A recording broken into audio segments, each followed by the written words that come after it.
Welcome back to channel. അങ്ങനെ എൻ്റെ കുറേ നാളത്തെ ആഗ്രഹമായിരുന്നു ഈ സുപ്രീമിൽ വന്ന് ഫുഡ് കഴിക്കണം കേട്ടോ.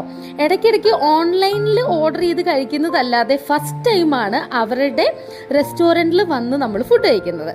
അങ്ങനെ നമ്മൾ അതിൻ്റെ അകത്ത് എൻട്രി ചെയ്തു. വേറെ ഒന്നുമല്ല, നമ്മൾ ഹൈദരാബാദി ദം ബിരിയാണിയാണ് കേട്ടോ ഓർഡർ ചെയ്തത്. അതിനു മുമ്പ് ഒരു മിഡ് ലൈമൊക്കെ കഴിച്ചു.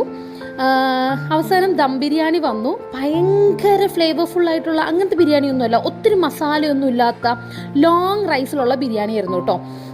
അതിൻ്റെ കൂട്ടത്തിൽ പപ്പടം, സാലഡ്, പിക്കിള് അവർ സെർവ് ചെയ്യുന്നുണ്ടായിരുന്നു. ബിരിയാണി വാസ് ഓക്കെ, കുഴപ്പമുണ്ടായിരുന്നില്ല, ടേസ്റ്റ് ഉണ്ടായിരുന്നു. പിന്നെ എല്ലാവർക്കും ഇഷ്ടപ്പെടുന്ന ഒരു ടൈപ്പ് ഓഫ് ബിരിയാണിയാണോ എന്ന് ചോദിച്ചു കഴിഞ്ഞാൽ ചിലപ്പം എല്ലാവർക്കും ഇഷ്ടപ്പെടണം എന്നില്ല. എന്തായാലും അതിൻ്റെ ലാസ്റ്റ് നമ്മൾക്ക് ഒരു റിവ്യൂ ഒക്കെ കൊടുക്കാനൊരു ഷീറ്റൊക്കെ തന്നിരുന്നു, അതൊക്കെ കൊടുത്തു. പിന്നെ എൻ്റെ സ്വന്തം കുറച്ച് ഫോട്ടോസും വീഡിയോസൊക്കെ ഞാൻ തന്നെ എടുത്തു. എന്നിട്ട് നമ്മൾ നേരെ ചാച്ചാ പറഞ്ഞു.